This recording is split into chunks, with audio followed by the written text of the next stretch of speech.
and our children rape, and our women's in rape. So that's why today is a very important our event, especially seminar today. So our lot of guests today who actually made a special speech, made a special statement.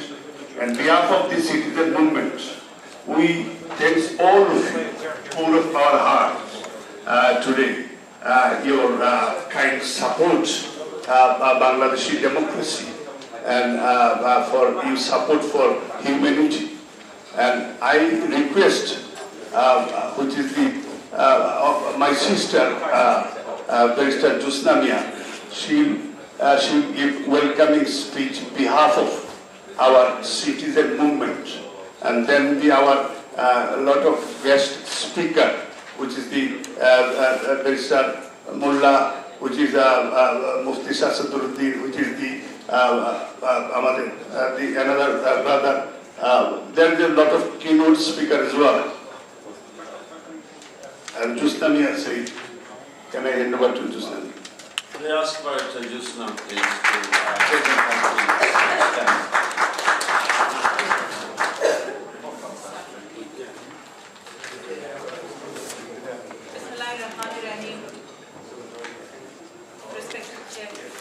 Can I request Richard Fuller, please come to the stage if you don't mind. Please. This is people demands. He another MP from the north. This is our demand, people's demand to come on the stage, please. John Stevenson. John Stevenson as well, please. Because that, thank you very much. Simon Tanzania as well, please come to the stage. Simon March as well, join us. Thank you.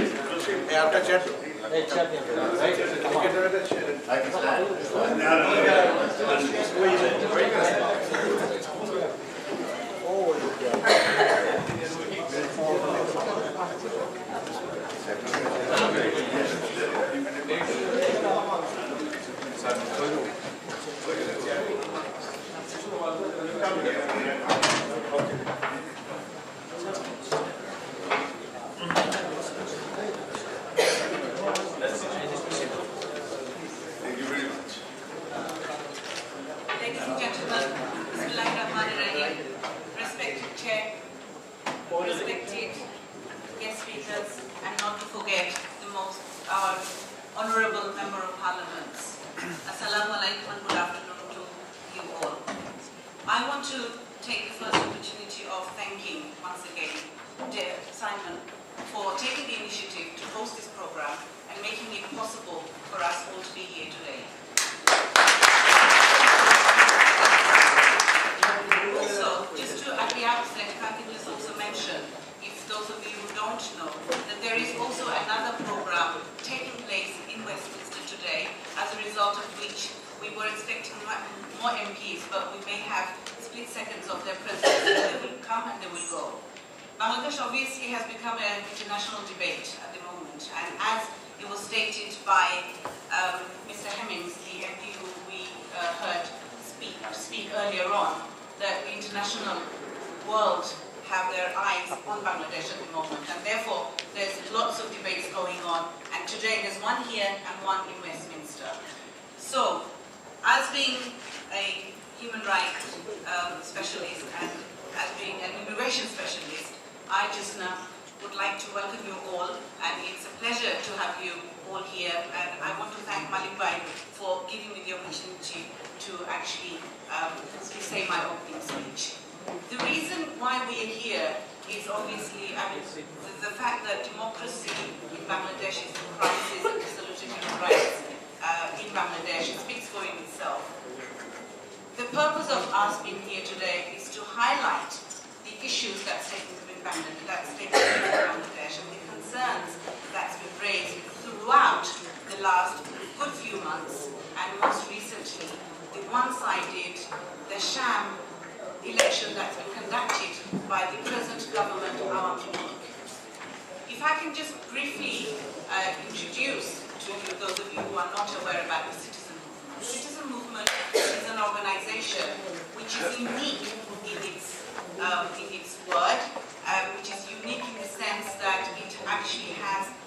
mobilized or gathered together a lot of professionals who are not necessarily involved with any political parties, but those who are actually interested as to what's happening in Bangladesh, and those who are aware that their voice can be raised through this platform. And that's what Citizen Movement is doing.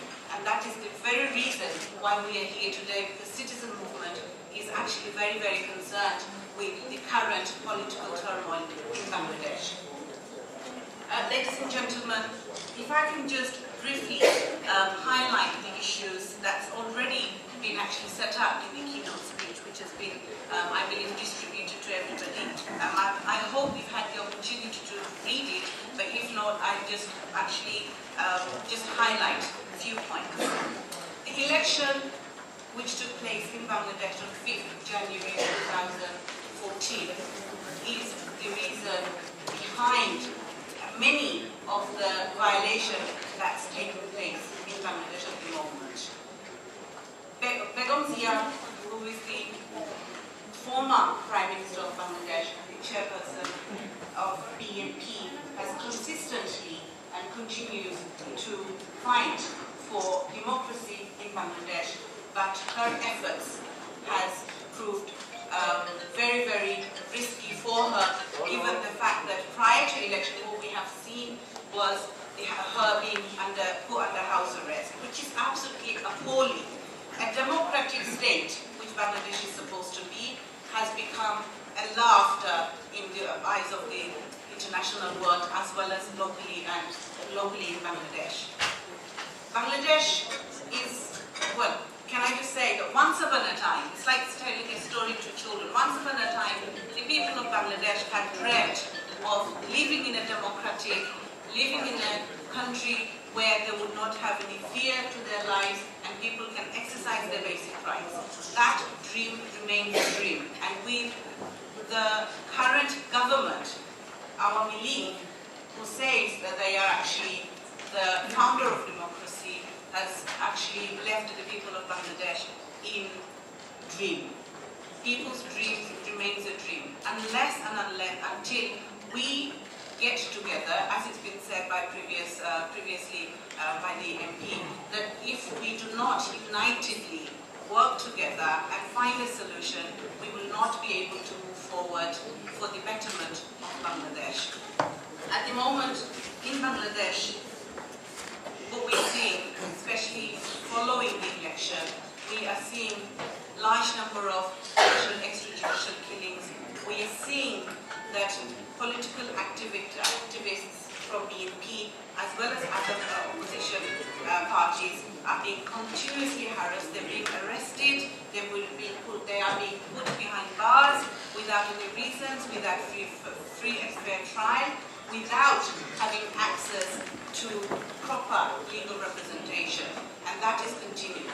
It is the election that actually has raised a lot of problems. This election is an election which is unacceptable and not credible, not only to the people of Bangladesh, but to the international community.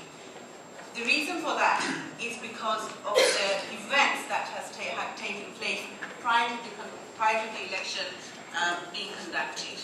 If we go back a bit, the government, the Army government, after it became in power, they took a number of steps in order to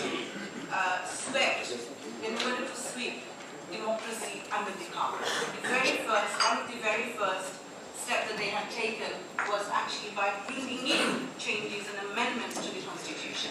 The 15th Amendment to the Constitution abolished the caretaker government. Caretaker government is actually a very important tool to ensure that votes are not fixed. It was a very important step that was taken prior in order to have people's faith in what happens during election.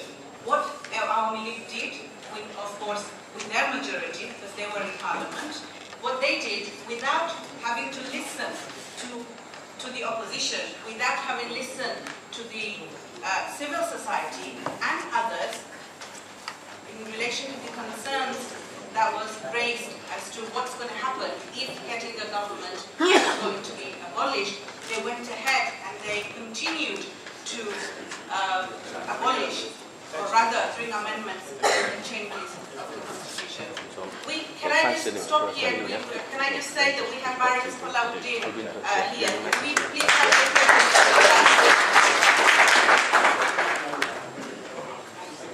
Can we please welcome you? Thank you once again for coming.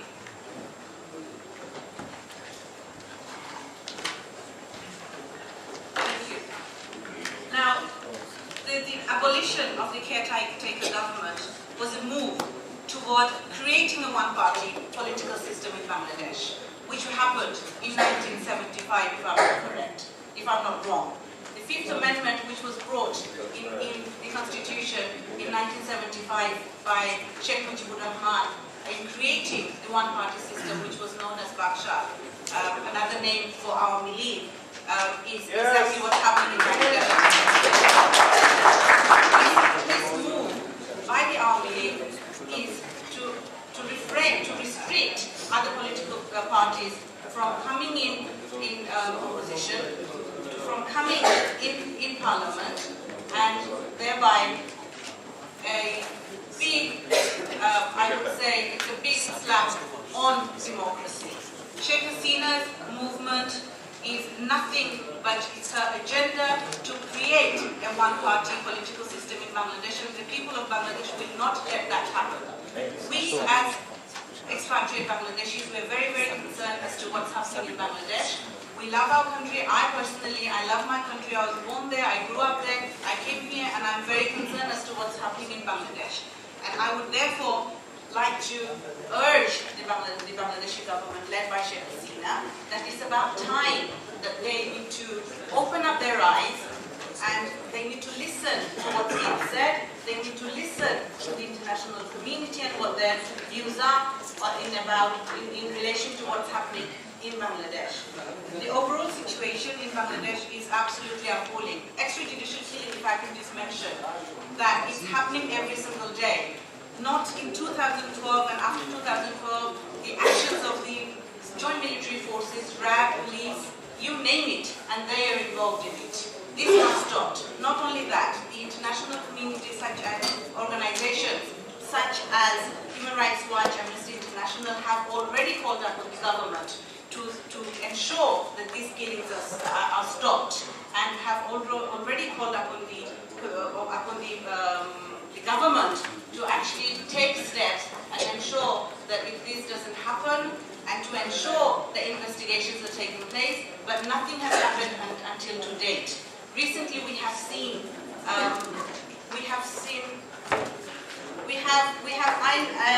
Anne Main MP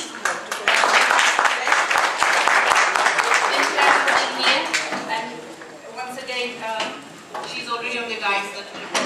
I'd love to hear your speech and your contributions later on.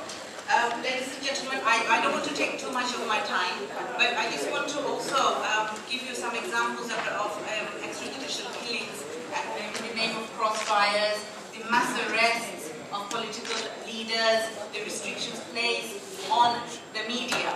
Now, when I talk about extrajudicial killings, the government is actually giving the name, labeling it as crossfire. That's not true.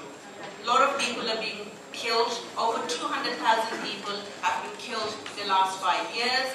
We have seen massive numbers of BNP activists, leaders being disappeared without any reasons. To date, we have not had any clue. We have not had any investigation into the disappearance of Ilyas Ali. We want answers from the government. It's about time. Judiciary. These are the people who we are supposed to go to. These are the people who are responsible for giving justices. The judiciary is being used as a tool by the government. If I can just give you an example. They're supposed to be partial. That's what the government says. They are dreaming. They're living they are still sleeping. They need to wake up.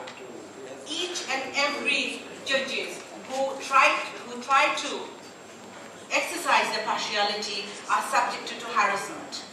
the landmark case of Tariq Rahman, who everybody knows, the senior vice chair of BNP. He was accused of false money laundering case. Mutahir Hussain, the judge who actually found him not guilty, has retired. And we want to, obviously a lot of questions can be raised as to why his retirement had to take place now. He's subject to serious harassment. This is what happens to judiciary who tries to exercise their own independence. The government needs to step behind and let the judiciary exercise their own independence so that the people of Bangladesh, so that the political activists who face false arrest can actually achieve justice. This is what needs to happen. The minority groups, to name few, they are subject to attacks. There needs to be investigations. BNP as a political party has set an investigation, their own investigation by their own members who are actually gathering information. This is exactly what the Awami League government should be doing, but they are not doing it. They are actually just using everybody, the whole system, the institution as their own game. Ladies and gentlemen, I would like the Member of Parliament to actually to suggest the way forward. I would like to hear some suggestions from them as to what is the best for Bangladesh and the way forward. I want to end by commenting on one statement made by Begum Zia. Democracy is an art of compromise. And what I would suggest, my opinion is that Awami League, they need to learn what democracy is. And the very first point would be to start by compromising. Thank you very much, ladies and gentlemen. Thank you, Barrister Jusma. May I just ask Barrister Abdus Salam, please, to share his views on these things. Abdus Salam.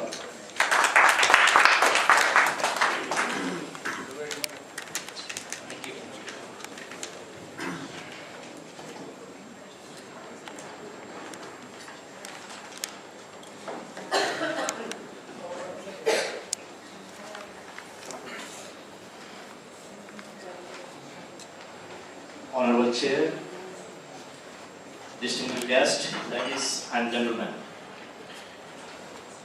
I'd like to express my warm welcome and heartiest gratitude for your kind presence in this seminar. It is with great concern I'm conveying the situation prevailing in Bangladesh and drawing your kind attention to the honorable members of the House of Commons, along with the dignitaries and my other fellow colleagues. Firstly, I am pleased to say that the honourable members of the Parliament in the House of Commons have tabled and brought the particular issue as to the so-called first general election held on 5th January 2014 in debate and consider its legitimacy as a matter of urgency. I therefore congratulate all members who have taken part in the debate through their well-informed contribution. We are also pleased to say that the honourable members of the Parliament have addressed all the relevant issues regarding the present situation in Bangladesh and came to the conclusion that the 10th general election in Bangladesh had no mandate from the people. This sentiment echoed nationally. The international community also have condemned and criticized the general election. We all know today's tyrant Awami League government has held first parliamentary session, which is seriously questionable and has no legitimacy due to the reason such as out of 42 political parties, only 12 parties participated in the general election, which were parts of Sheikh Hasina-led alliance. Out of 300 seats in parliament, 153 MPs have been nominated unopposed. Candidatures withdrawn when the candidates become aware that all boards have already been cast by ruling parties activists. Key opposition leaders were arrested in placed in detention by the law enforcement agencies prior to the election. The opposition leader Begum Khaleda Zia was placed under house arrest. In this parliament, there is no opposition. The international community declined to send any observers. DSC failed to publicize constituency level polling results during the elections. The voter turnout highest 5% of the total votes.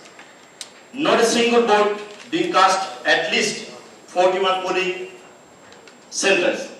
There were also fake ballots, the use of state and public institutions by the Awami League for its own partisan interest. Candidates were casting votes by children.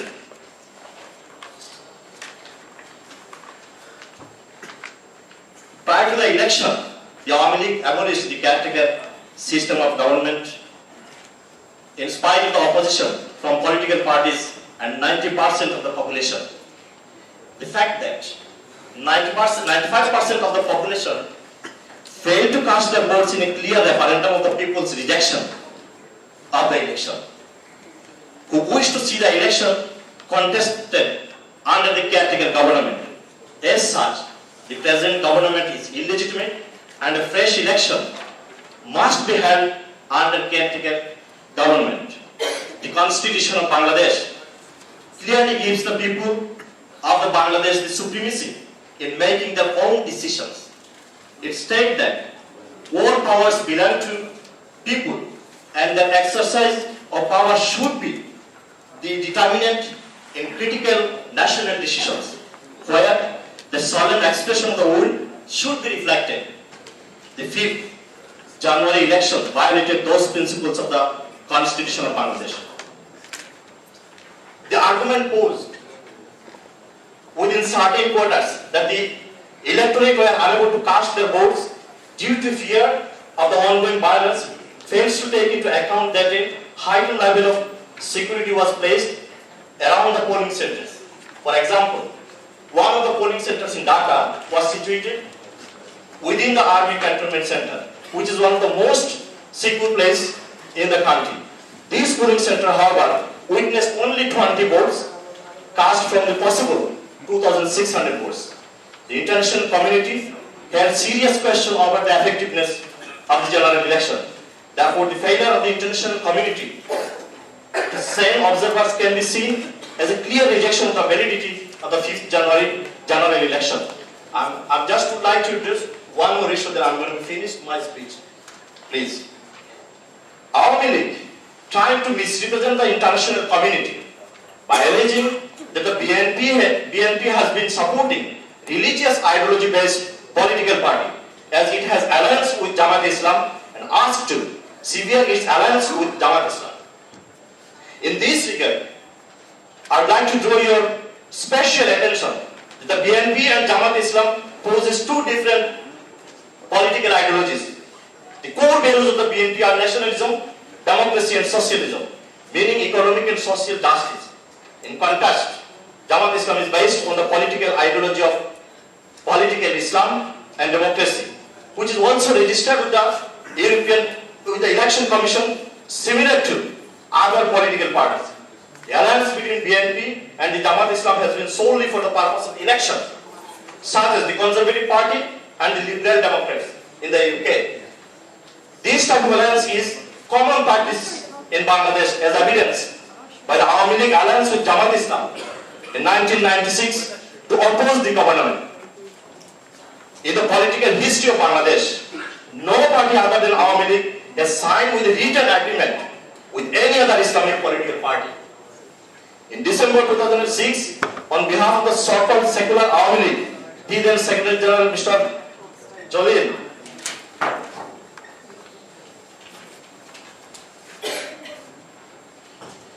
agreement with Khilafat Majlis, an ultra-orthodox Islamist group led by Sheikh Khalid Allama Azizul Haq, through which Awami League was committed to grant right of fatwa, Islamic degree, which a High Court verdict in Bangladesh had forbidden earlier.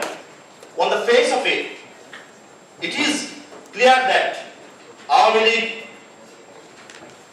in order to acquire the power, always play a dirty game with the religion and the religious parties as well. We believe the UK has a strong standing diplomatic, economic and social development relationship with the Bangladesh and significant number of Commonwealth We sincerely hope that world leaders and international community adhering their democratic principles and values will extend their support to people of Bangladesh, demanding the non-recognition of this illegitimate government. We therefore request to the UK government to take urgent steps to resolve the present situation, suspension of diplomatic ties, and put pressure on the Armenian government to step down. The Armenian government to pave the way for a free, fair, and credible election. Thank you very much.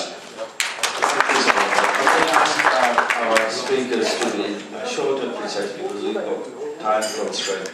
Now, before I introduce the next speaker, I'd like to say a couple of things about her. As you all probably know her by now, Anne May, the All-Party Parliamentary Group. May I ask her to give her input, please? Thank you.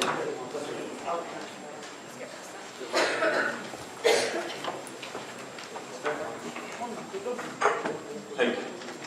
Thank you very much. It's great to see so many people here today, and as the leaders of the BNP, I met with them this week, so they will know that I'm taking this matter seriously, and members of this House are taking this matter very seriously. Indeed, down in the chamber, Westminster Hall today, there is another Member of Parliament, Labour Member of Parliament, who is having a short debate on this.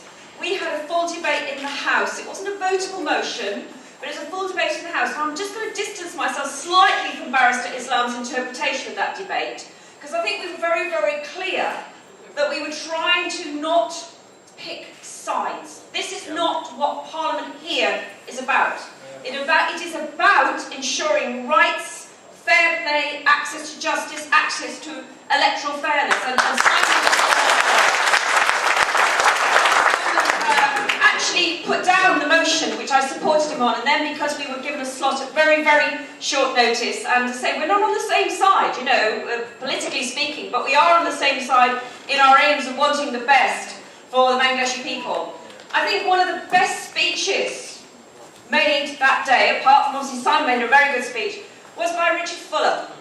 Now Richard Fuller made a very interesting point, that the government of the day of any country is beholden upon them to deliver an election fairly. Part of governance is recognising sometimes you will lose, and sometimes you will be in opposition, and when you're in opposition it's to hold the government to account, and when you are in government it's to govern fairly. And part of governing fairly is not oppressing people, it is not silencing people, it's not making life difficult for your political opponents. Now I know you have a slightly different system in Bangladesh, and indeed the system was changed for this election. What I think worries us as parliamentarians and members of the APPG, when we went in September on a fact-finding mission about Rana Plaza, Tazreen Fire, failures of infrastructure, one of the biggest things that was worrying the international buyers and the international garment industry was the continuing political instability leading up to the election, and what would happen if the election was uncontested and the election wasn't ratified and the election wasn't something that was going to deliver for the people and put right those infrastructure deficits. Now we had a meeting of the APPG last week, the High Commissioner came along, and I can hear you saying we should break off diplomatic relations. I couldn't disagree more. We really cannot enter a dialogue when we don't talk to people. So I'm sorry, I disagree with that premise that you should break off diplomatic relations. But as Rashnara Ali made it very clear to the High Commissioner, we need to try and consider how we can put pressure on the government so that it does the right thing. Last night at the Bangladesh Power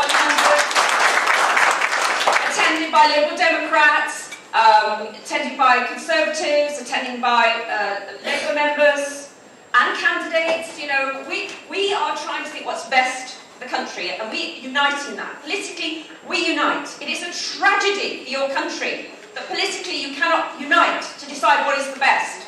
And if the best is your party ruling, so be it. But you must feel you can participate. So we are at an impasse.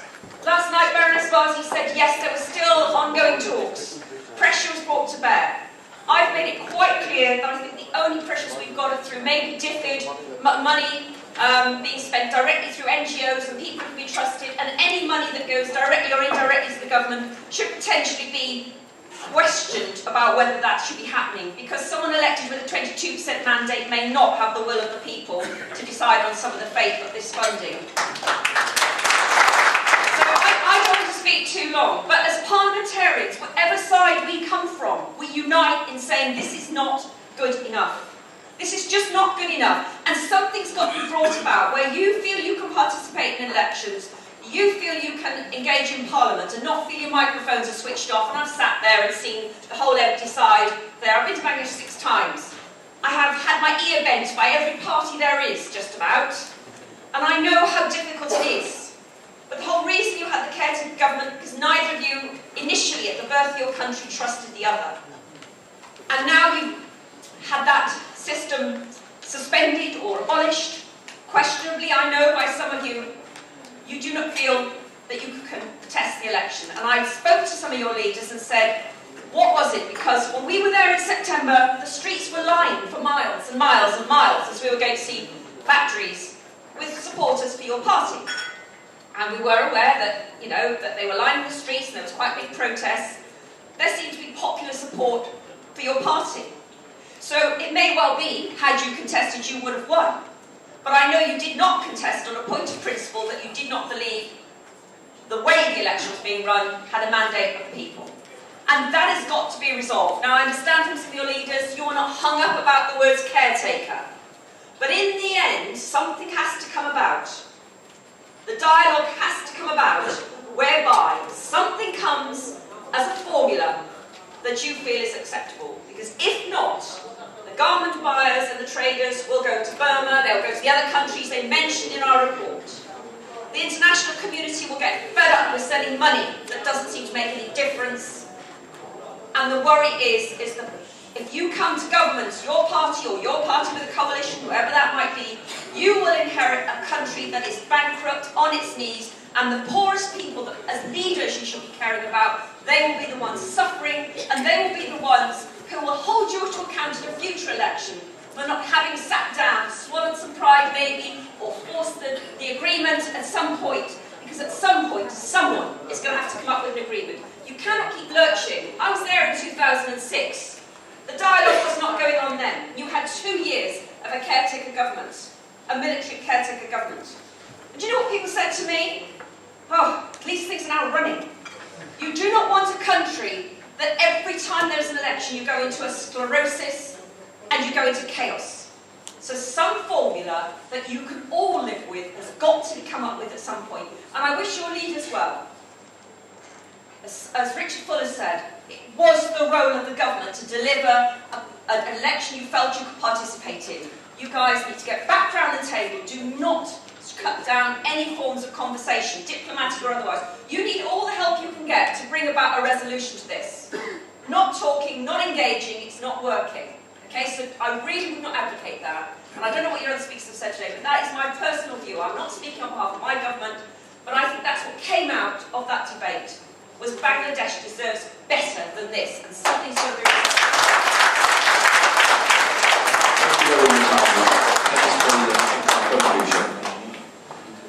Before I call the next speaker, I'd like to thank all the media. I'm not going to name particularly one in case I miss another one. So print and electronic media, thank you very much for coming.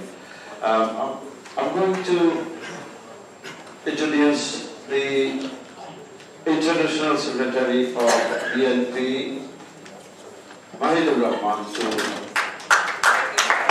introduce his.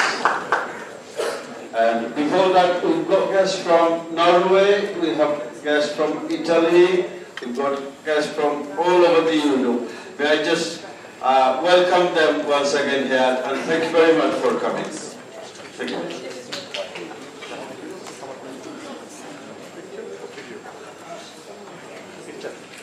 Thank you, Mr. Chairman, Right Honourable Saman Dansak MP, Unmain MP, Colonel Palauddin, and Mr. Toby Cadman, Mr. Azad, and distinguished guest, and that is good afternoon to all of you. Basically, I'm I'm not going to go through a big speech. Most of the demands has been covered by my previous speaker. Certainly, I would like to draw some points in front of this international community, particularly Army and Salman Ansar, Baroness Palauddin. They have been working very hard tirelessly to establish democracy in our country since 2006, when the illegitimate military-backed caretaker government came into power. And again, the smell of that illegitimate caretaker government is still continued in our country under the present Awami-led government, headed by Sheikh Hasina. So, on behalf of Bangladesh Nationalist Party, first of all, I would like to say we object in the strongest possible terms to the 10th general election held on 5th January 2014 in Bangladesh. We contend that the election was not free and fair. In the interest of the democratic values that we prize so highly, we urge the international community to decline further engagement with the current illegitimate government of Bangladesh. As a Commonwealth country with a population in excess of 160 million, Bangladesh deserves to be governed in accordance with the basic principle of human rights and the rule of law, an internationally accepted democratic standard.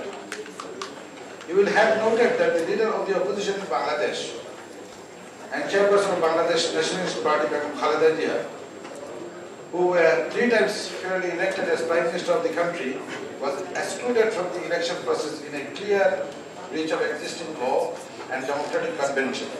She was confined to her residence prior to the general election. Furthermore, most of the high-profile leaders of the opposition party were either imprisoned without trial or subject to politically motivated charges and harassment. Under the direct instruction of the government, the BNP headquarters in Dhaka were forcefully blockaded by the police and the Rapid Action Battalion, RAB. These are the actions of an autocratic regime and not pictures of a modern democratic regime worthy of international backing. If the current administration of Sheikh Hasina is allowed to continue its march towards the reintroducing the one-party system of government termed Bakshal, as ambitioned by her late father Sheikh Mujib, press freedom will inevitably be sacrificed along with law and order, and any last vestiges of legitimacy with the current state-sponsored opposition operation has spared. Our leader, Senior Vice Chairman Mr. Tariq Rahman, has expressed his grave concern at the government's misrule. While exiled in London, he is mindful of the success of international pressure in supporting the presidency 1977-1991 of the late President Ziaur Rahman, who was restored democracy and press freedom to Bangladesh through the introduction of the 5th Amendment to the Constitution, which was warmly welcomed in the UK, US and throughout the free world. Your government will be aware of Sheikh Hasina's systematic elimination of dissenting voices through kidnapping, arrest and indeed execution. It seems that no objective journalist, human rights activist or freethinker is tolerated today in Bangladesh. With all opposition leaders jailed and muted, she may feel that the sham election has achieved its aim of securing for her another 5 years in government. In 2010, Sheikh Hasina's Awami League abolished the provision of a neutral caretaker government administration during general election, a pillar of Bangladesh democracy since 1991. And it was perhaps predictable that she would pre-select 153 of the 300 MPs to be featured in the recent election, which must have been one of the reasons the EU and the United States refused to send election observers. The BNP calls for Sheikh Hasina to stand down for the January 2014 election result to be declared null and void, and for a new general election to take place under a new interim government with the free, fair and participation of the opposition parties.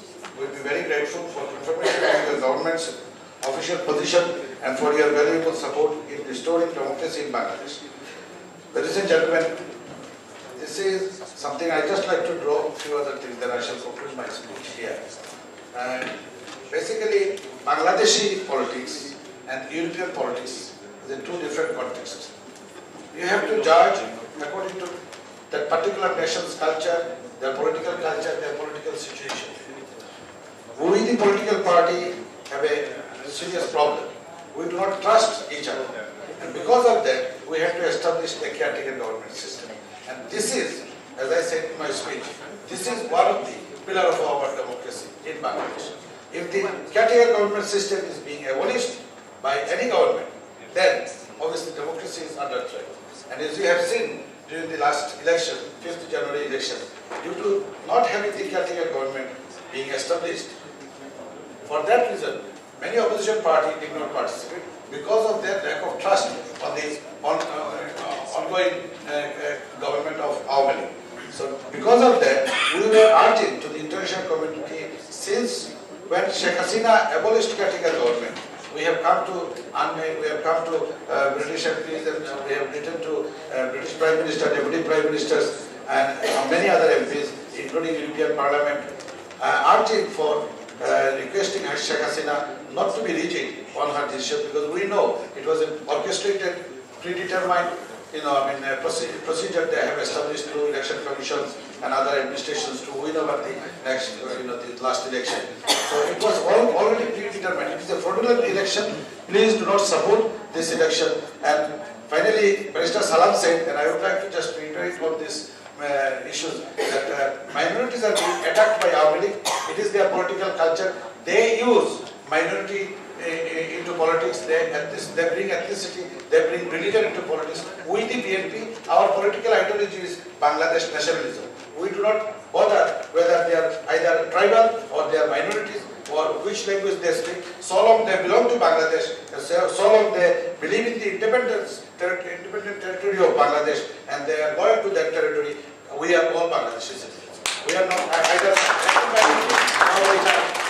we don't bring any religion into politics. It is the Awami League who likes that, and they do business with religion, they do business with ethnic minority. So please kindly listen to us. Whatever we are saying with facts and figures. We are not saying only because that we oppose Awami League, not at all. So thank you very much for your kind cooperation. Thank you, Simon. Thank you, Anne. Thank you very much, Paula, and thank you all other distinguished for listening to us. Thank you very much.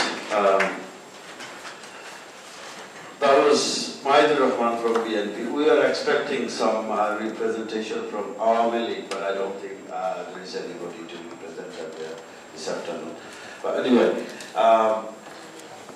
can I ask, please, Biplab Kumar Ponta, please, to give his viewpoint on Bangladesh and what's happening. Thank you.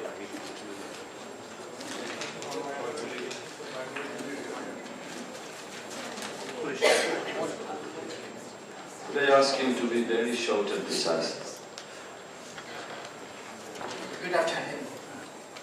Respected Chair and all other distinguished guests, I'm not taking too long time. I've been given an opportunity, that's why I'm very much grateful to you all, my lovely audience. But if I do not touch just one or two points, it will be very unjust for this audience and for this webinar as well.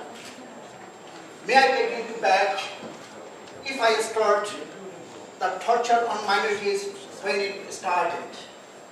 It was started from the heart of Bangladesh, and Sheikh Mujib was the gang leader to start torture on minorities. The Visitor Property Act and the assets of the minorities just after getting the independence of Bangladesh. Well, if I move forward a little bit further, then we have seen when Awami League was thrown out from the power or lost their power by their illegitimate acts and killing and groom the people and political activists. Then Hussain Mohammad Ashad came and they started torture on minorities. And if you kindly remember, 6th December 1990, again they started to remain in the party torturing on minorities.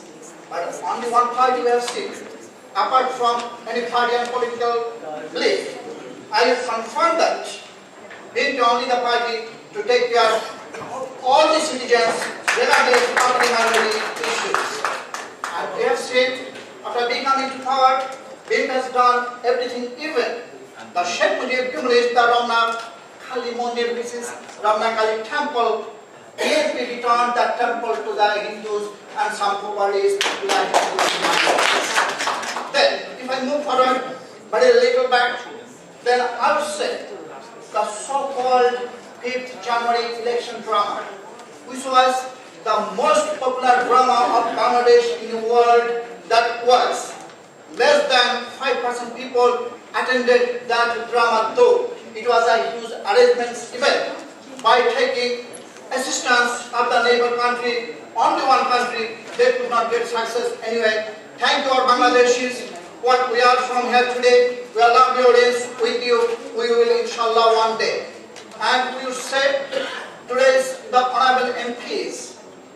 I would request you, if you look into the structure of Awami League and BNP, regardless of any party equation, I would say look into the BNP.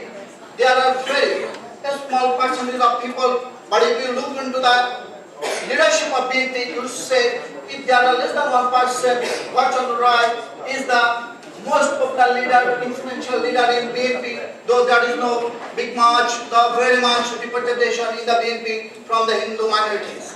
BNP is a party who are securing the justice for the people apart from any inequalities in Bangladesh. Now, after this drama, the Awami League is very good player to shift the eyes to the world nation, torturing our minorities, and they are trying the world nation, please, there is a big problem, most important problem, rather than that drama, please let us come and hang up the people who are torturing all the minority. What we have seen all the medias, they are all the Awami League leaders, activists who are torturing on the minorities to shift the eyes on the political leaders. So we are here today, lovely audience, and dear MPs, if you take any steps, you can ask me, I'm a practicing solicitor giving challenge. If anybody comes with any propaganda, we'll challenge and we'll help you to come out with the truth. Thank you very much. Thank you very much for that. Please,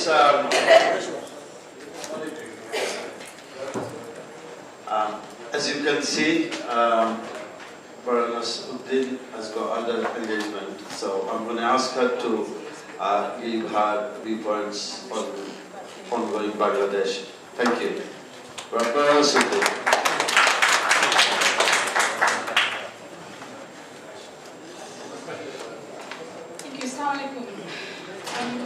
Distinguished Chair of the ABPG and members of the panel, thank you very much to Simon for organizing this meeting.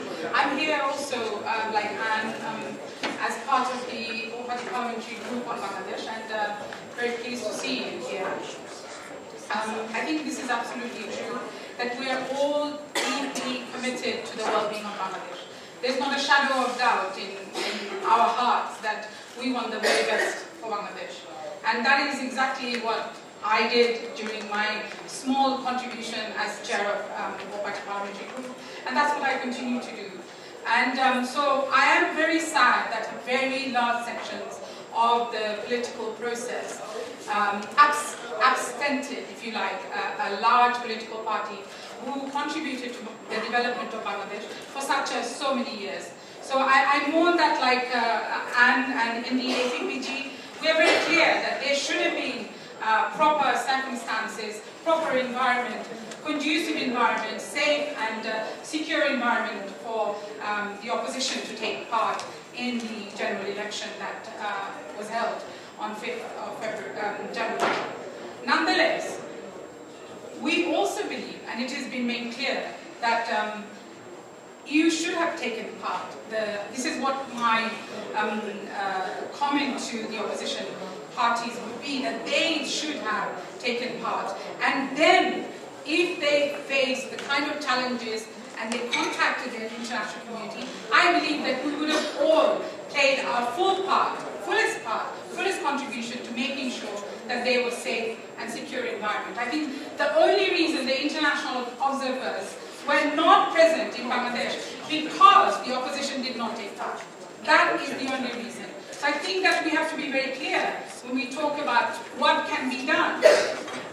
What can be done cannot be done from us as people who are born in Bangladesh. It has to be, we have to rely on the goodwill gesture and goodwill and good sense of people of Bangladesh. They know what they want. And I think that what you have to do, what we collectively have to do, to make sure that the pressures are brought to bear on the Bangladesh current government, to say that they have to commit to ensuring that proper consultation with the opposition party, including the BNP, is forthcoming at an urgent possible time. And I think that's the only thing we can do. We cannot call for suspension of relationship with Bangladesh. We're actually talking to Iran. We're talking to Syria. And you know the conflict there. So it is absolutely unrealistic for you to say here to British government, call off relationship. That's not going to happen. So I think that I would want to see my brothers and sisters here to pay much more attention, use your energy to ensure that we can collectively bring dialogue together. Surely that's the only contribution. And I have Josna here, who is an eminent barrister, but also a wonderful sister. I respect her very much. And what she has said is absolutely right. That if Begum Zia says that she believes in democracy and respects that, and that is about compromise, we all know that. And if I've heard that same thing from Sheikh Hasina countless times. So why can they not compromise and talk to each other? And that is critical, because we cannot allow the divisions of Bangladesh to divide us here. And I feel that in every meeting, and it's intolerable. So maybe if we can all unite together, collectively here. And I'm really sorry that members of Army League is not here. I didn't even know that this was a meeting organized by the DMC. I came because Simon, who's a colleague, called me. So I think it is really critical. The dialogue begins here.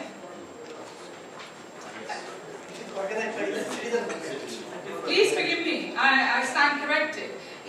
I think that it would have been really wonderful if you could have had all the parties that are drawn up, or sort of drawn together in the conflict of Bangladesh. And that is reflecting in silos in this country.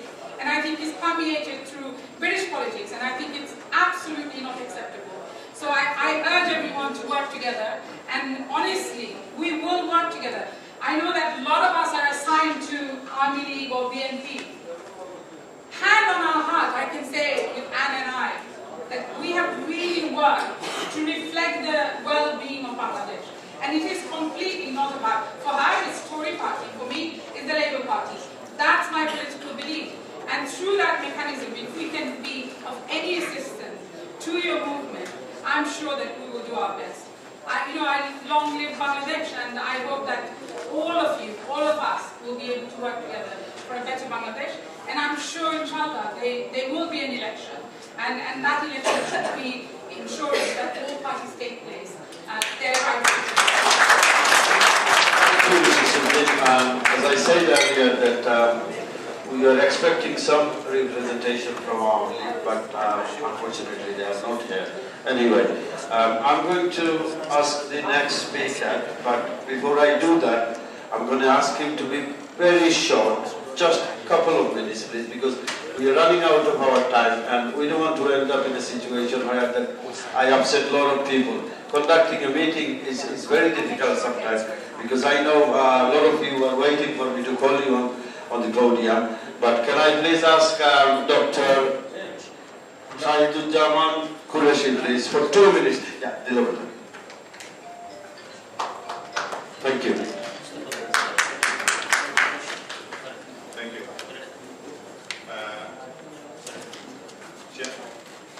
Honorable Chairman, distinguished guests, distinguished MPs, I would like to point out 2 things. We see that Mr. Barrister Salam is advocated for suspension of relations with Bangladesh, and Honorable MP and Main didn't agree with that. I would like to highlight some point. If we look at the debate in Bangladesh, what's going on right now, there is three things is very important, how Western world and how around the world is reacting. How debate is going on. Debate is going on if Awami League do not give an election immediately, it will affect on aid, it can affect on trade, and it can affect on our army service in the United Nations. The point is that, point I am to make that, if we say that if there is no pressure on suspension, if there is no pressure on suspension of aid, trade, or military sending to the United Nations, how Awami League would react. So I agree with not for suspension, but if they feel, okay, this everything is done, they cannot do, West will not react with the aid, will not react with the trade, or sending a military in the United Nations, how Awami League government will react. We have to be careful that we cannot, like last 5 years, we have been talking that Awami League want to make one-party system, and it has realized. Everybody want that Bangladesh should be prosperous.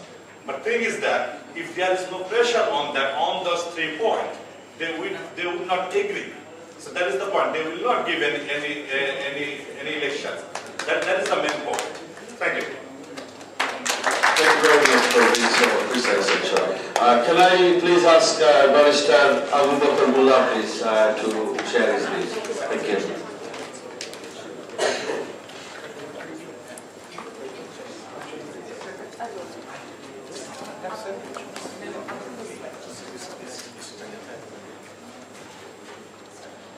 Sorry, I'm leaving and we. I'm sorry, no disrespect. Thank you very much, the chair of the seminar and the guests and the audience. Assalamu alaikum. Peace be upon you.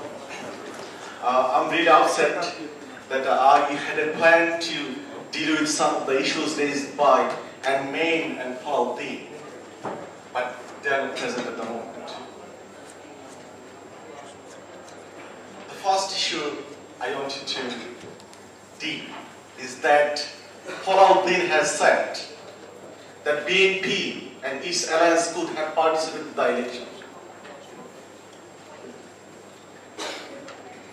I think those of you who have connection to pass my message to her, that before the election, the major leaders of the opposition had been arrested,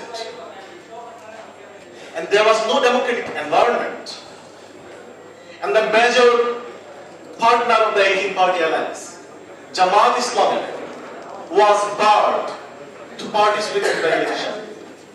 Jamaat was deregistered, and having arrested the major leaders and having arrested most of the potential MP candidates, all parts of the Bangladesh, how can international community or Awami League expect there was a democratic environment for the opposition to participate in the so-called election?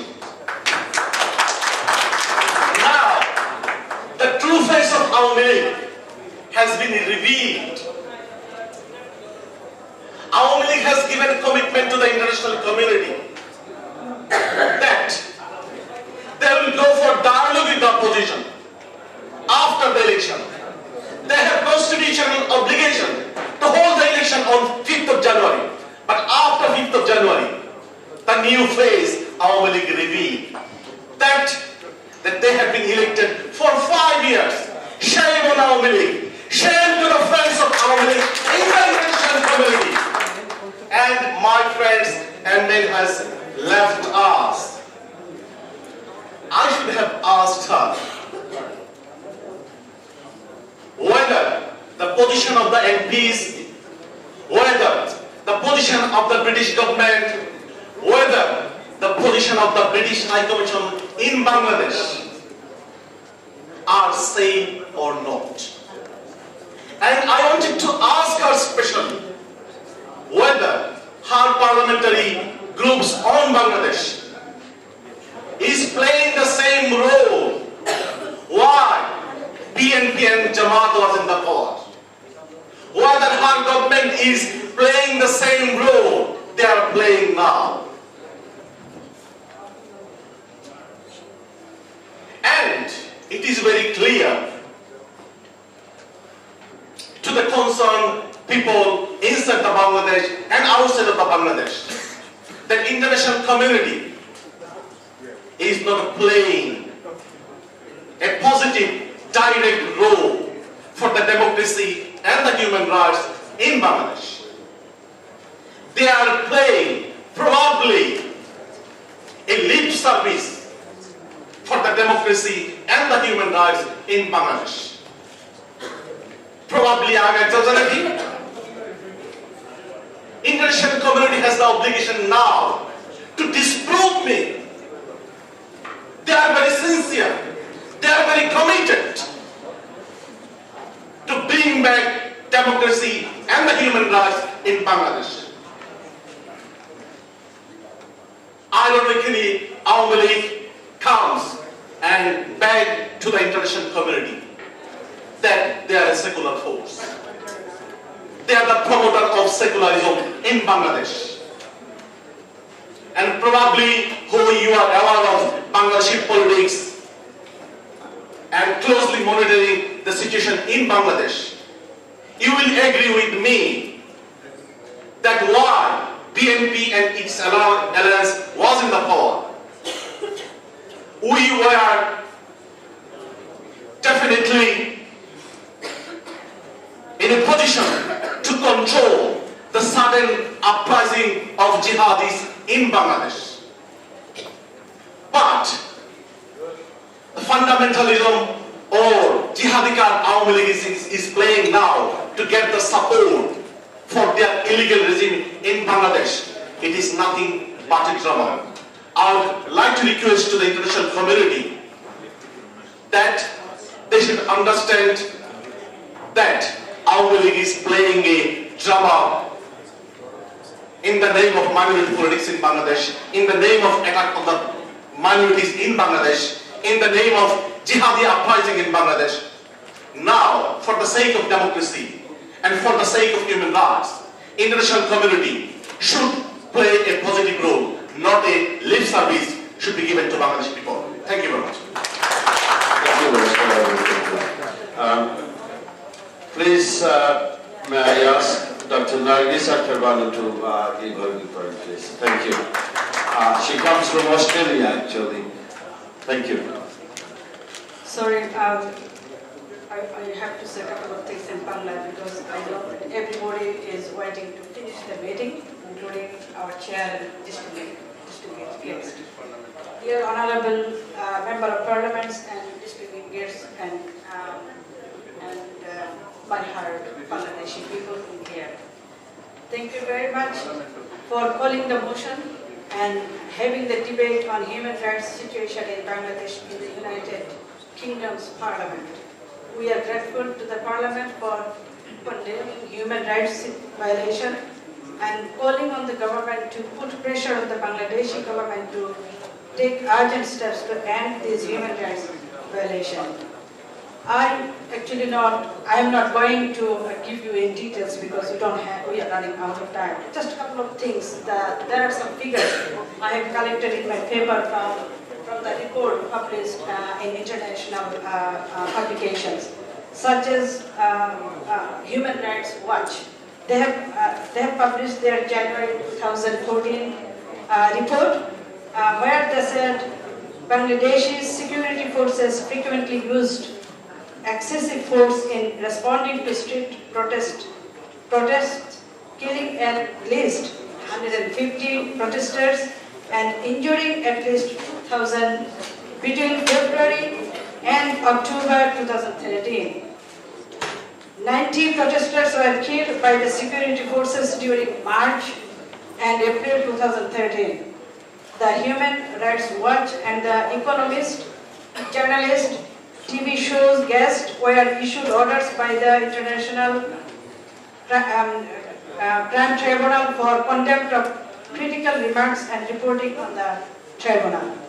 The other thing, since the announcement of the polls scheduled on November 25, over 300 people have been died across the country and disappeared 189 people during Hortal's and blockades enforced by the opposition from the following day. Nothing is new. All of us knew all of them. Just these are the facts. I think when we are saying from our mouth to any international bodies, it sounds that we are opposing the government. Actually, these are the reason we are mentioning human rights or Amnesty International, because they are the independent body, and we like to present this report to you so that you realize that how important and how bad Bangladesh's situation is. There one single thing I think this is the right forum to mention, that what Bangladeshi government are doing at the moment. They are using international anti-terrorism sentiment in their election, in their politics. So, especially Sheikh Hasina, who is the party leader and Prime Minister of Bangladesh. I would say, I have no hesitation to say, she is making the Western world fool by using the anti-terrorism sentiment.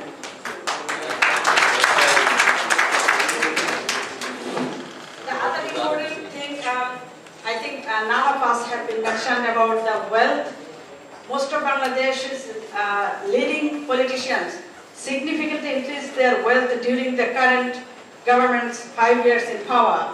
The personal fortunes of many leaders of the Awami League have climbed, sometimes more than 100-fold.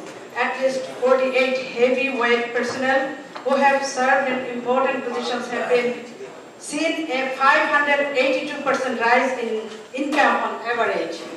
Whereas the government continuously pressing allegation of corruption against the opposition leaders, including Tariq Zia, the elder son of Begum Khaleda Zia, to the Western world. However, the government could not prove any of the charges against Mr. Zia for corruption. As you know, Mr. Tariq Zia was arrested for corruption charges in 2007 and currently under treatment in London for the back injury caused by the torture in remands. Hasina is personally jealous over Mr. Zia's popularity and trying to ruin his reputation to Western world to get support from them. Mr. Zia's popular, as you know, ruling party held the general election where all opposition boycotted the election, demanding a free, fair election, and general public showed their overwhelmed support by not going for casting any vote. Thank you very much for giving me the opportunity. This is nothing new. I think our honorable MPs knows more than us because they are knowing everything from different sources. Thank you very much. Thank you for the Bangladeshi community in United Kingdom. Thank you, Dr. Ban. Surely, as we see every day on our television screen, that reports of extrajudicial killing, violation of human rights and fundamental rights, we condemn this. We want to see a Bangladesh where everyone can express their views freely and do their everyday job. We don't want any problem in Bangladesh. As an expatriate, I share my views with the speakers that they are sharing with us. So thank you very much. Can I just ask the next speaker, please? Syed Mannan Mushid, please, to give his speech. Thank you.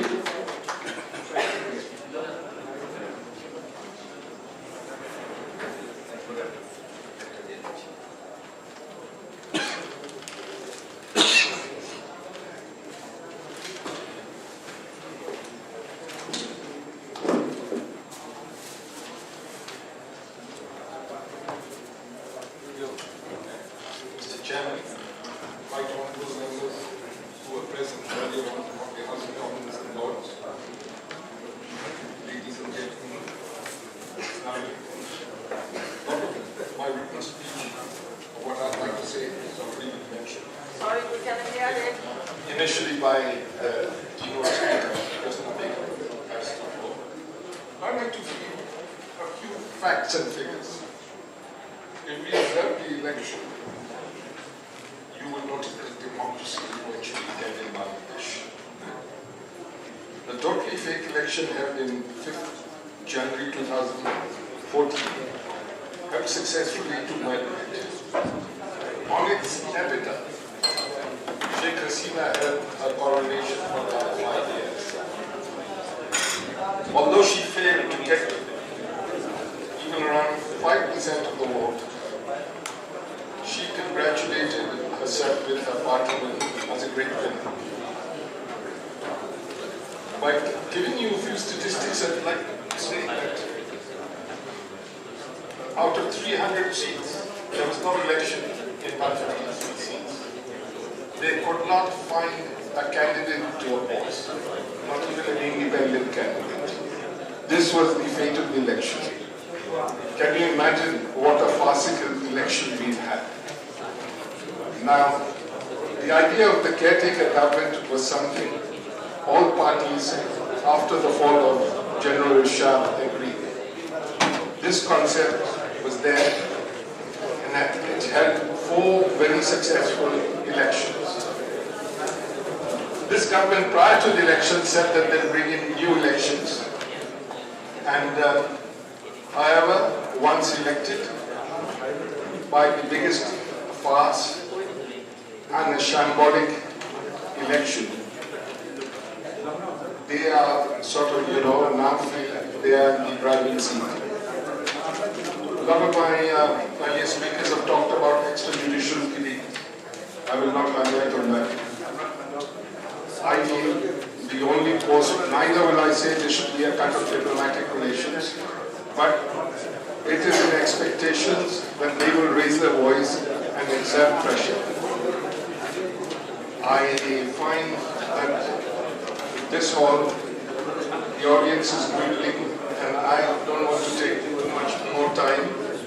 Thank you for giving me the opportunity. Thank you, Mr. Modi.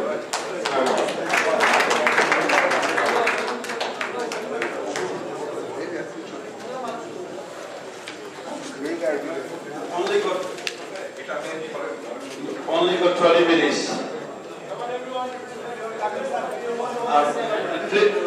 Please, can I ask everyone to be quiet, please? So that I'm going to ask the next speaker, Barrister Muhammad Ali Azhar, please. Barrister Muhammad Ali Azhar to do his speech. Thank you.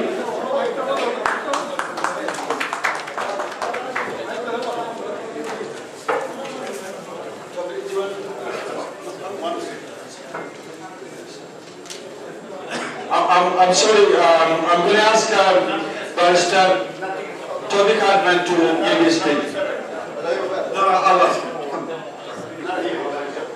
All right, thank you very much. Thanks. Barrister Muhammad Ali Azhar. Thank you. My brothers and sisters, can you sit down, please?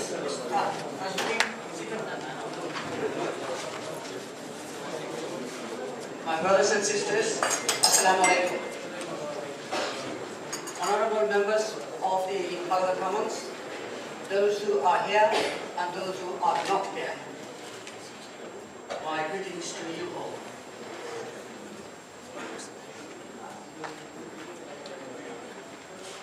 Amongst you, whoever is in this hall, perhaps I know of Amelie closest of all of you. Because once upon a time, I was the General Secretary of East Pakistan Students' League. That was many years ago. And Students' League gave birth to Army League. And at that time, it was Muslim Army League, which was struck out. Sheikh Mujib and I worked very closely during those days. So nobody knows him better than I do. Last time I met him is in 1963 in London. We met only him and I. And the way he was talking, there was an absolute tone of a dictator. As if he has owned the country, as if without him the country cannot run. And who was sitting with me, Sir Ivan Lawrence, but he had to withdraw himself to attend to his work. I persuaded him to come here. He is the man who went to various countries, namely Maldives, namely Egypt and some other countries, etc., in order to demolish the dictators. He has got a very powerful voice. He has been a member of the parliament for 25 years. Unfortunately, some of the pieces were so long that he got fed up at the end. He said, I'm going. I don't have any time. I wish a few words from him, or some advice from him, would have been of immense help to us. That opportunity was for us. But I hope and I pray that those who are organizers of this meeting, they will mention Sir Ivan Lawrence's contribution in this, in our struggle for establishing democracy. I will finish by saying this, that if everybody else fails, we will not. We will stand firm and we will get the dictator removed.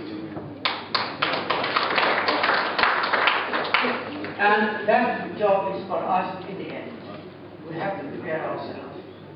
I would take Tariq Zia, the leader of your party, that the road he has to follow is a bumpy road. There is every possibility of falling down. But Tariq Zia, we are with you.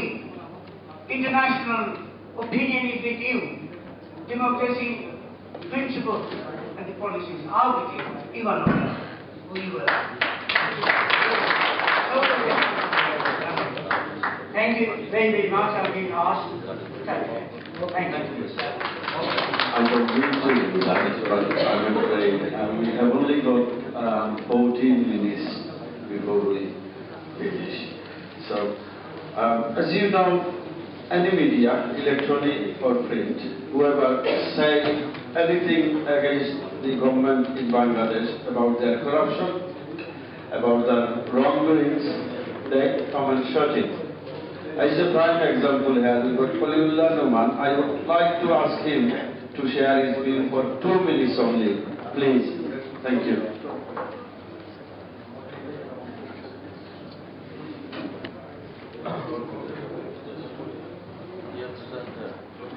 Time limit on the speakers, please. Honorable Chair, respectable members of Parliament, dignitaries, guests, ladies and gentlemen, Assalamu alaikum. Good afternoon. I would like to start by congratulating the citizen movement for organizing this wonderful event. And of course, MD Simon themselves already gone. I would briefly like to describe how the media, how the print and electronic media controlled by this government in Bangladesh. I am a journalist by profession, and I myself is a beating journalist. In 2010, I wrote an article about the corruption of high judiciary of Bangladesh and verdict given in a case which is humble, seated for the wishes of government and those essentially denies the justice.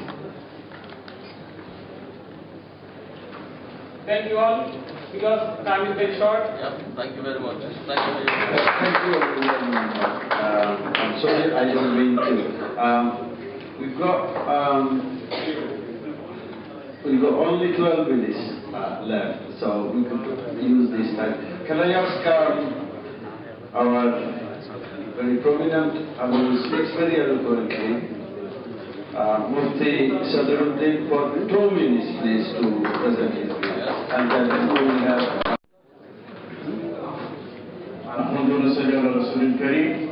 Honorable Chair, Lords and Ladies, MPs and the brothers and sisters, Assalamu alaikum.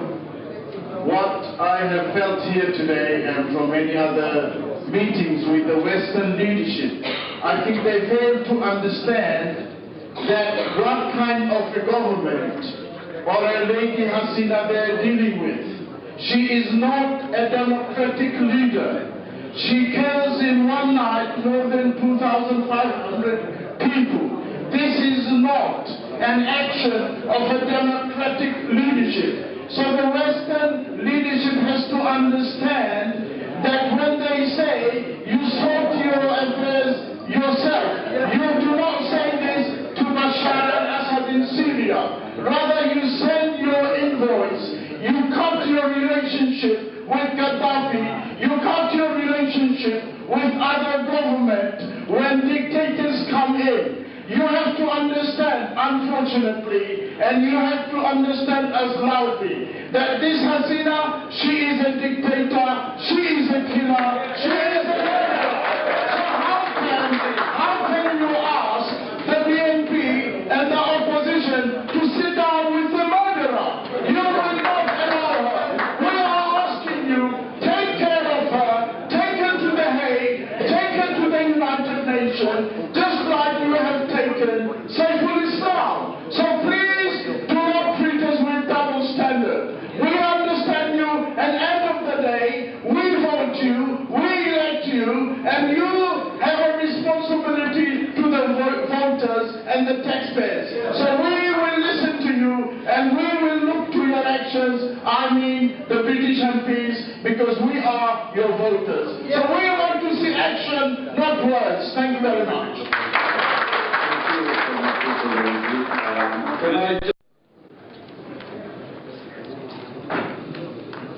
Thank you. Good afternoon to you all. I'm not sure if it constitutes torture, making me wait to be the last speaker. But I'd like to thank everybody for being given the chance to address you all. Obviously, we've listened to some very emotional speeches, some very angry speeches today, and I share many of your frustrations, having been involved with Bangladesh for the last 3 years. What I would like to focus on is just a couple of issues. One of the things that the majority of the speakers have all spoken about today is that there needs to be action, not words. And I think that's something that we would all support. There has been plenty of opportunities for negotiations, for compromise and for agreement, and unfortunately, nothing has transpired from that. So I think it is now time for the difficult decisions to be taken. Some of the speakers, including members of my own government, have spoken about whether there should be the suspension of trade, the suspension of aid, and even the suspension of the benefits that come from the UN peacekeeping mission. And I think the one message that we have to, certainly one message that I would like to convey, is I think the time has come for those discussions to take place. But they have to take place. But they have to take place so that the ordinary citizen of Bangladesh doesn't suffer. And unfortunately, when these discussions take place, it is the ordinary citizens of Bangladesh that will suffer. So I think that's the first point that we all have to think about. Bangladesh is a very poor country and is dependent upon the international community. But that has to be a reciprocal arrangement and not just a one-way street. At the moment, it appears to be a one-way street. The two most critical issues that you need to focus on, and I can agree with some of your sentiments, and I can disagree with some of your sentiments, but that revolves around elections and the International Crimes Tribunal that I have been involved with for the last 3 years. And I think they're both connected. It cannot be separated, and whatever discussions take place have to be with both of these issues in mind. Holding elections doesn't make a nation democratic, particularly when you hold elections in the way that we've seen on the 5th of January.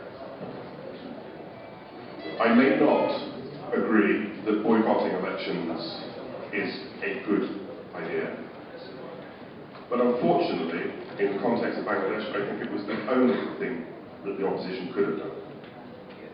In any other circumstances, I would have advised the opposition to participate in the elections, and if they are fraudulent, to then complain. But unfortunately, the manner in which this whole process has been organised has shown that the elections were likely to be a fraud from the very beginning. And so the decision that the BNP took was probably the only sensible decision that could be taken. But the question now is what should happen? There has to be fresh elections, of course. There has to be fresh elections under the proper conditions so that all parties, and I repeat that, all parties can participate. There cannot possibly be a positive step forward unless there are fresh elections so that all parties can fairly and safely participate. The next point, of course, is the International Crimes Tribunal. Now, I think I've been banging the drum of international intervention for the last 3 years, and I will continue to bang that drum because unless this process is brought under international supervision, there will be no positive outcome. These are not trials aimed at justice. These are one-sided political retribution that have been widely condemned by the international community.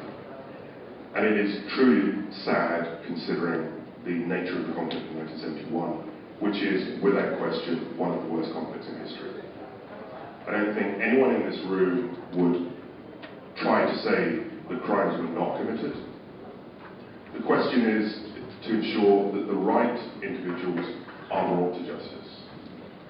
Whether they are from Pakistan, India, or Bangladesh. And the only way that can possibly take place. And so once again, we have to call to the international community and to the government of Bangladesh and to the governments of India and Pakistan to recognise the only way that a system of proper reconciliation can take place is to remove the politics from this process, and the only way to do that is international supervision. The next point, and really the last point I want to make, there's been lots of talk about the attacks on minorities and who is responsible for them. Right now, no one in this room can say with any certainty who is responsible. We can point the finger of blame at each other. Those of us in this room will point the finger of blame at the Awami League, and the Awami League will point the finger of blame at Jamaat and other groups. But the only way that we will truly find out who is responsible is through an independent inquiry conducted by the United Nations.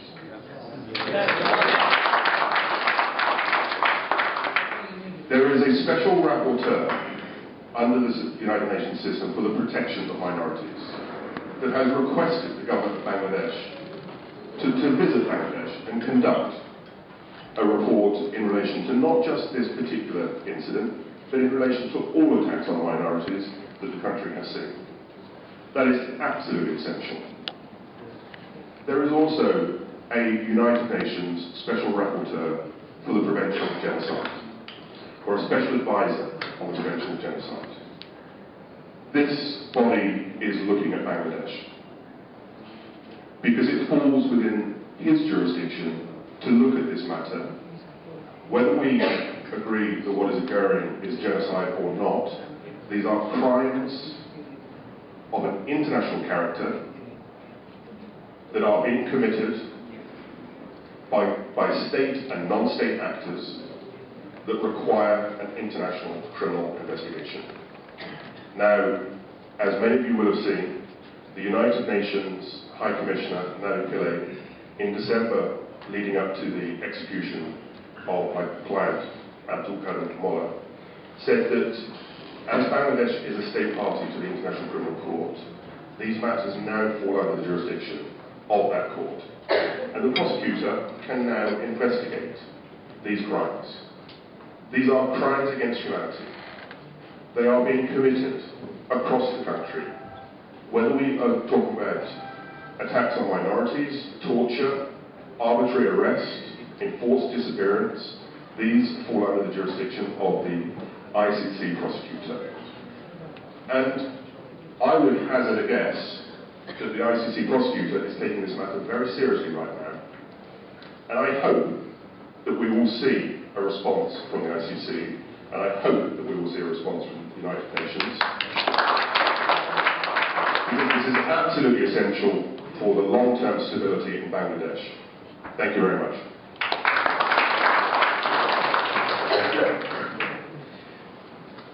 Thank you very much. Just in time, and it was very concrete. I'd like to apologize actually to those of you that I have not been able to accommodate. I know your contribution would have been really, really useful. But as the time tells me to stop here. But before I stop, I would like to just add this. As many of the speakers have said today, that we want to see a fresh election in Bangladesh as soon as possible.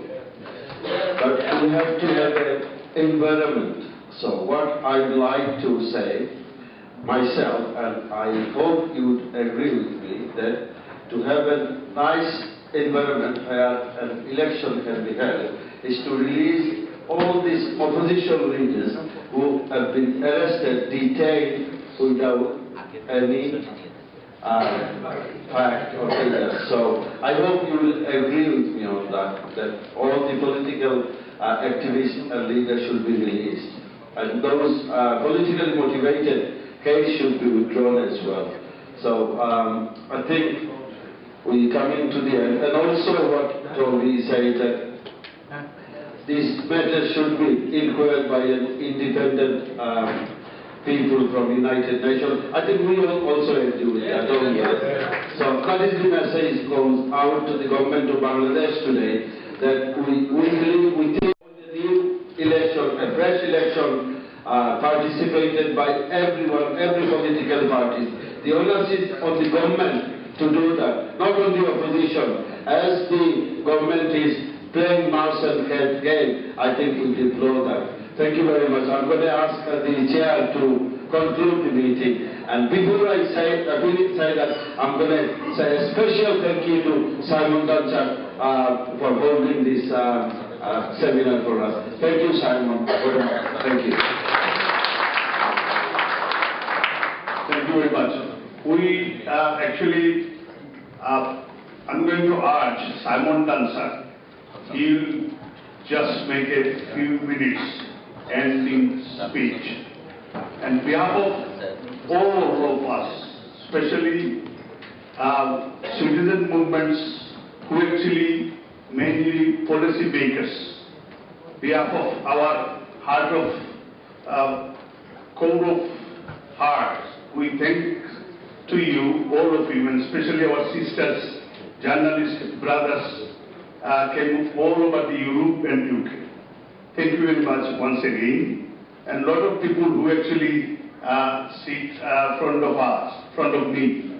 And unfortunately, we can't mention their name. But behind the scene, they are actually key figure and key makers. And especially Simon Danchak, behalf of actually all the Bangladeshis, we are really thankful to him because he thinks about Bangladesh. And he thinks because our people, they can speak, freedom of speech, because we are enjoying in this country Westminster style of democracy, European style of democracy, because country like Bangladesh is a really shame for us, because country is going to be like a failed state, which is everyday extrajudicial killing, and which is everyday police fire on our opposition leaders, harassing, torture every day. So our message to Sheikh Hasina, which is she resign immediately, which is everybody's belief. Stop killings, innocent opposition peoples, stop killings, minorities, stop killings, and save our border guard, because the border every day our under is children. I don't know how they kill every day and eat. So, end of the day, Simon Tansak, he will make a few minutes and then our today's program is end up. Especially আমি Bible program. আপনারা খুব কষ্ট করছেন, special যারা citizen মুভমেন্টসর নাগরিক আন্দোলনের আপনারা যারা খুব স্যাক্রিফাইস করছেন, কারণ কষ্ট করছেন, বিভিন্ন জায়গায় আপনারা শ্রম দিচ্ছেন, আপনারা নিজস্ব পকেট থেকে অনেক পয়সা দিচ্ছেন, দিয়া ইটারে খুব সহজ করছেন, সহযোগিতা করছেন, সবে অন্তঃস্থল থেকে ধন্যবাদ দিলাম। বিকজ আপনারা অনেক নাম মেনশন করা হয়েছে না এবং বিভিন্ন কারণে আছে, আপনারা নিজেরা যে কন্ট্রিবিউট করছেন দেশটাই করার লাগি আমি ব্যক্তিগতভাবে গ্রেটফুল। বিকজ আপনারা সহযোগিতা ছাড়া এই নাগরিক আন্দোলন সিটিজেন মুভমেন্টসের কোনো অ্যাক্টিভিটি নাই এবং আপনারা কন্ট্রিবিউশন ইজ গ্রেট। ধন্যবাদ। Sabina Mo, they actually say that they agree with us that we want a fresh election in Bangladesh, an inclusive election. So thank you very much. May I just invite Simon, please? Thank you. Thank you very much. You've all been very patient. It's been 2 hours since the seminar started, so I'm not going to detain you very much longer. But thank you for coming today to what has been a very important and influential discussion and debate about the situation in Bangladesh. I will finish by saying that we should celebrate the country of Bangladesh. It's a great country. 160 million people coming together in what is a great country. Poor and relatively and economically it has much to say for itself. It's got economic growth of GDP growth of 6.1% on an annual basis. That sort of growth we would envy in the United Kingdom. So there are reasons for celebrating the country of Bangladesh. It's a beautiful country, and what we all have to do is work together to ensure that it has good governance in the short, medium and in the longer term. And I'm pleased that you've helped contribute towards that better governance today. Thank you very much indeed. Thank you.